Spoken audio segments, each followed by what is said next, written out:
These are the main points in climate resilience in building infrastructure. I'm not focusing in the last 3 points.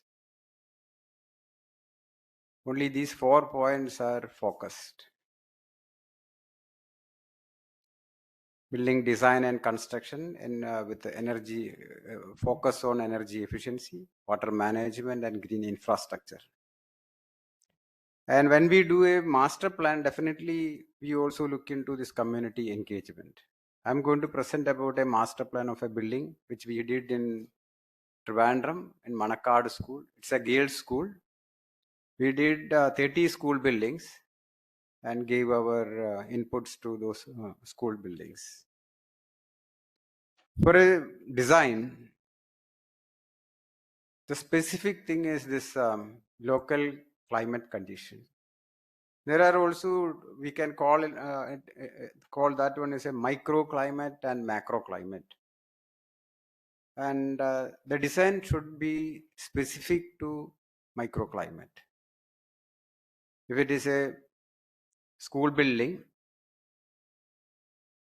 located in a hillock which sloping towards east and sloping towards west, the designs and the design considerations will be different. That is depends upon the microclimate, because the wind direction, sun's direction, it is all will change. Accordingly only we have to design a building. Definitely flood resilience. Now we have to take into consideration that flood resilience, because most of the schools are going to use as a emergency shelter. And the school, not only school, that school should be act as a maybe 1 week or 2 week people to stay, emergency shelter sort of thing, which is definitely some schools maybe that also flooded, but it's the first floor and second floor can be used as a shelter. Then that is also we have to keep in mind when we design a school, and also we have to retrofit this a school. Construction, for the second part is the construction. Definitely we have to look into the seismic design. I'm talking about specifically about Kerala school buildings, and most of the Kerala area, or most of the part of Kerala lies under the seismic zone 3. Seismic zone first is the least, second is little more, third is the little more, and fourth and fifth is little extra. Our Bhuj was under seismic zone 4. Now that Bhuj area raised up to seismic zone 5, and Kerala is in 3. But according to our National Building Code and others, if you are going for a structure, if it is more than 2 floors, specifically school buildings and all, we have to they have provided some certain guidelines for it. Definitely we have to follow all those guidelines. Then in the construction we have to look into it. Definitely other thing is classrooms. When we look at the classrooms, what are the things to be addressed? This classroom is different because this is our building, but later it is converted into an AC hall. But I like the earlier version, definitely, because this is also not before it was this plastering, it was unplastered without this ceiling, little high roof with a sloping roof. And then one of the previous director, before I think before he become the registrar, Suresh become the registrar, he wanted to change this one as an AC hall. But all other classrooms all are non-AC with the well ventilated classrooms. Definitely, we are not talking about the classroom should be AC or anything. It should be very well ventilated classrooms. But my feeling about a classroom is the most important part is the echo. We will not feel like echo, but if there is a slight echo there, definitely that will affect our health, especially child health. Echo. Second is the glare. Sun will be there outside, and most of our schools are the heavy sunny time, like May and April and May. That time our schools are shut because of our summer holidays. That is good for in the case of water also, that is good for the school buildings, because that time only drought and those things are coming up. That time schools will be shut. And more sunny days, that glare from outside, reflected light from outside will come into the classroom. There lies the difference between an plastered building and unplastered houses, that we have to think about in the case of a school buildings. If it is an unplastered uh, surfaces, the important part is there should not be any echo. If it is plastered and putty finish, we call it putty finish, highly polished surfaces, definitely that will lots of echo will bring in into the classrooms. That is, we used to it, but it is very difficult to cope with. Definitely, second is the glare. Originally, in our school buildings, having verandas on both sides. That is very specifically for to cut off the glare and the heat from outside. Now it is reduced, and verandas are not only a veranda, that is actually a play space for the kids. That is also we have to bring it back, both sides. If it is a building lies north south, then both east and west, morning time east sun and evening time west sun, we have to cut off both the suns. Then veranda should be best on both sides of the classrooms. And definitely children can play around this veranda too. Energy efficient system, without switching on the lights and fans, the classroom should run, should be airy, should be well ventilated. Our daylight has to come into the classroom. It is all very important. These are the things which are connected with this construction methods. Definitely water management, green infrastructure. We always consider rainwater recharge rather than rainwater harvesting. Recharge into the ground, which will enhance the water table to the nearby places also. In a school building, if it is 2 acre or 3 acre land, within that area, if we can catch entire water, for example, CDS, this is 10-acre campus, 9.8 acres. Here in 1993, another organization started with rainwater recharging. Then Cosford continued it. Now we have enough water in the well. There was in 90s, early 90s, CDS, only 2 hour water supply was here. In early 90s, Center for Development Studies. Now full-time water supply. One of the reason is this recharging water. You can see here just outside, lots of rainwater pits. There are also complaints because of that recharging pits. Lots of mosquitoes are breeding. That sort of complaint is also there. But that is also in the school case. In the schools, we changed that slightly more. That is slightly different. That because it is not open wells, we uh, suggest suggest the closed wells in the ground also, within the ground also, without stagnating water can recharge into the ground. And definitely water efficient practices. Another threat towards school buildings are old trees. There was some uh, um, accidents happens earlier. Some of the trees fall down and few children injured. Afterwards, there was a government order put up with all big trees has to cut. There is no question about because a headmaster and PTA can decide which tree has to cut. There is no proper tree auditing. without if there is, because sometimes that trees needs to be just chopping off some branches and all can be saved, but nothing doing to cut the tree. And there is no plan to replace that tree or replant wow. Because if we cut one tree we have to plant 10 trees. That is our normal slogan. But cut 10 trees and maybe they plant one tree or otherwise no. That is the situation, present situation. Now I'll present this case study. I'll take only maximum 10 minutes to do it.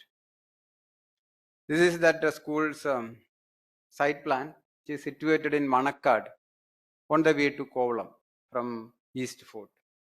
Karthika Tirunal Government Vocational Higher Secondary School for Girls. We can see lots of classrooms here and there.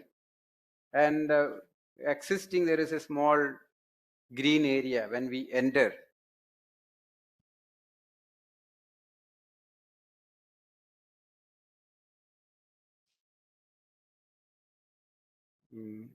Can I use this one as a pointer? No, no. But I can't see. Yeah. No, no. I use a new. I think this is slide changer. Yeah. Entry to school is there. Here. That is the main entry. And there is a very good green patch there.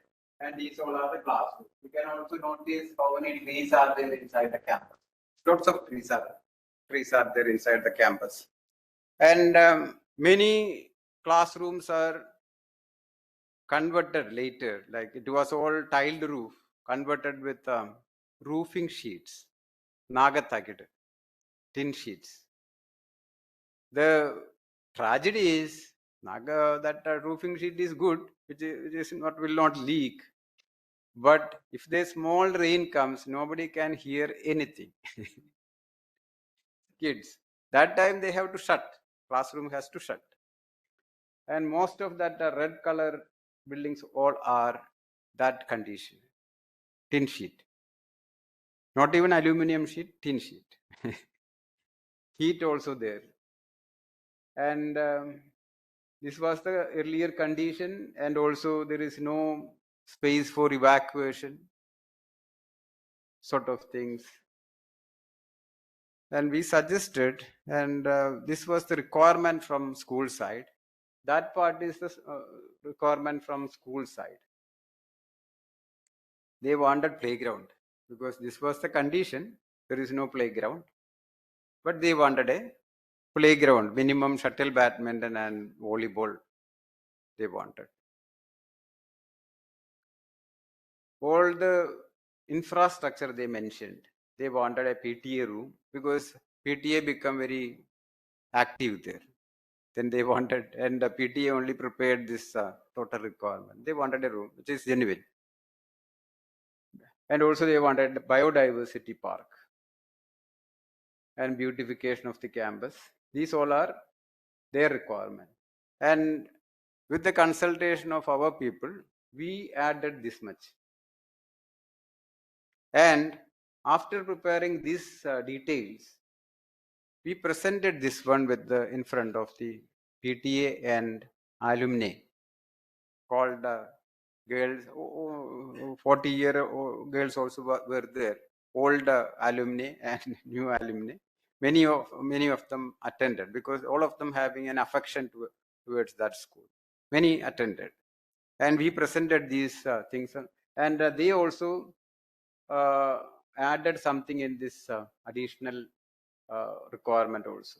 That is, one is this aerobic compost bins.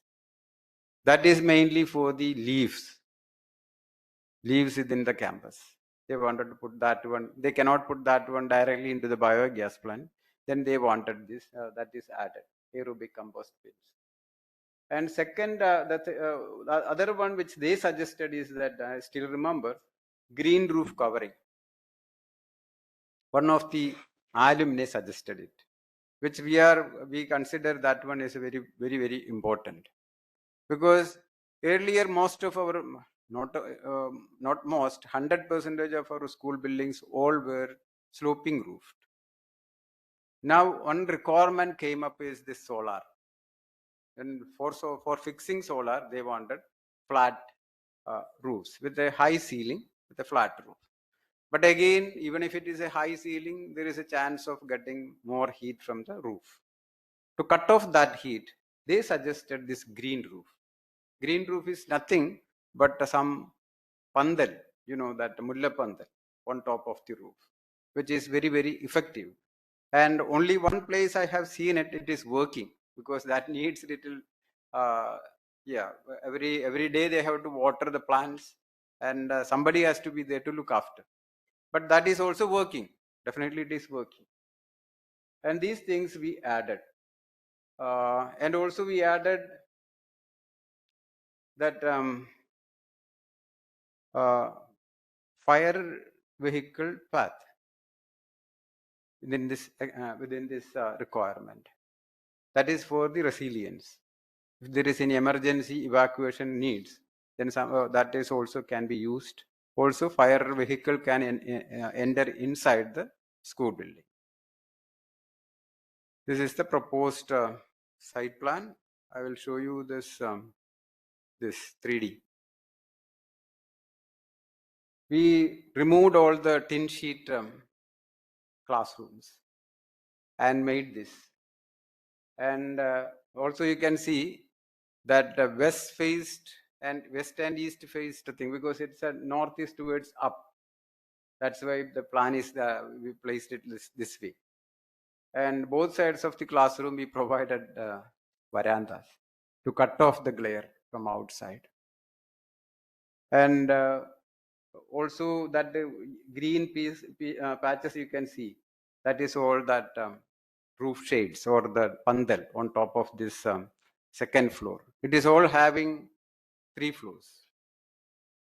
Another thing which we added is the connectivity. Connectivity means different places school buildings, but it is all connected with bridge. One person, and also we added one lift. That time, this is prepared in 2017, but that time our accessibility design was not on, because that came up in the 2014, and posted one commissioner for this accessibility is in 2018 only.